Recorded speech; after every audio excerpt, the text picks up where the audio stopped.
এই সরকার ক্ষমতা আসার পরে পাম্প আছে, তেল নাই। এই বিএনপিকে এমন শিক্ষা দিব আমরা, বাংলার ইতিহাসে আপনারা লেখা থাকবে, আন্দোলন করে আপনাকে প্রধানমন্ত্রী বানায় নাই, আপনার দলের নেতা কর্মীরা আপনার মাকে মুক্ত করতে পারে নাই। রাশেদ প্রধান আমাদের মতো লোকেরা বিএনপিকে মুক্ত করে আজকে ক্ষমতায় বসাচ্ছে। নির্বাচন হওয়ার পরেই সমস্ত চাঁদাবাজরা মাথাচাড়া দিয়ে উঠছে। আপনি দেখবেন প্রত্যেক হাট বাজারে সব জায়গায় জায়গায় এই চাঁদাবাজরা চাঁদা পরিমাণ বাড়াই দেওয়ার কারণে সমস্ত জিনিস এখন লাগামহীন, সব কিছু দাম বাড়ছে। সন্ধ্যার পরে গ্রাম অঞ্চলে এখন বিদ্যুৎ নাই। আমার সে ছোটকালের কথা মনে পড়ে গেছে, ঘরে ঢুকি বিদ্যুৎ নাই, আবার নাই, আবার যায়, ঠিক পাম্পে তেল নাই।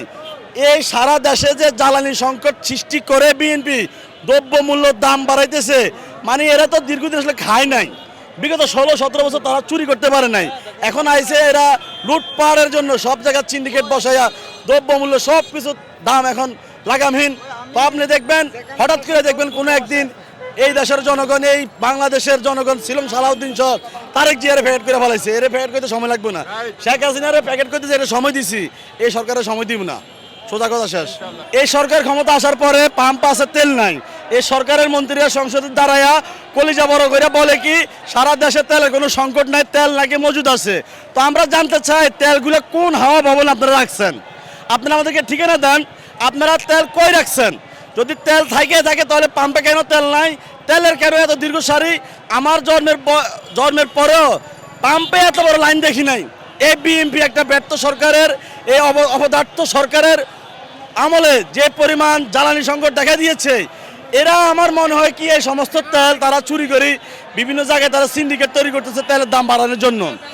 এই বিএনপি সরকার, বলে রাখি, বিএনপি সরকার সময় থাকতে গণভোট বাস্তবায়ন করেন। তা না হলে এই যে তার যে বাংকার বানায় না, বাংকার ঢুকার আমরা টাইম দেব না। গণভোট বাস্তবায়ন করতে হবে। জুলাই অভ্যুত্থানে রক্তের উপর দাঁড়িয়ে আপনি সরকার গঠন করেছেন। আপনার দলের নেতা কর্মীরা আন্দোলন করে আপনাকে প্রধানমন্ত্রী বানায় নাই, আপনার দলের নেতা কর্মীরা আপনার মাকে মুক্ত করতে পারে নাই।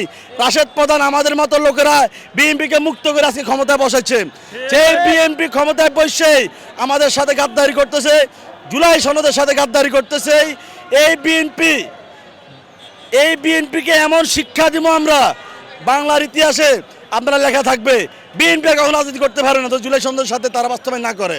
বিএনপি রাজনীতি আমরা মাটি চাপা দিই, তুমি ইনশাল্লাহ বাংকার বুঙ্কারে কোনো কাজ হবে না। ছিলাম সালাউদ্দিন প্যাকেট করে ফাটা দিয়ে কোনো কথা নাই। এই দেশে যত নষ্টের মূল, যত সমস্যা সব হলো ছিলাম সালাউদ্দিন। এই সালাউদ্দিনের কারণে দেশের যত সমস্যা। এই সালাউদ্দিন যদি পদত্যাগ করবো, যেদিন এর গণদোলাই দিয়ে ডাস্টবিনে ফেলাই দিব, সেদিন মনে হয় দেশে কিছুটা শান্তি প্রতিষ্ঠা হবে আমি মনে করি।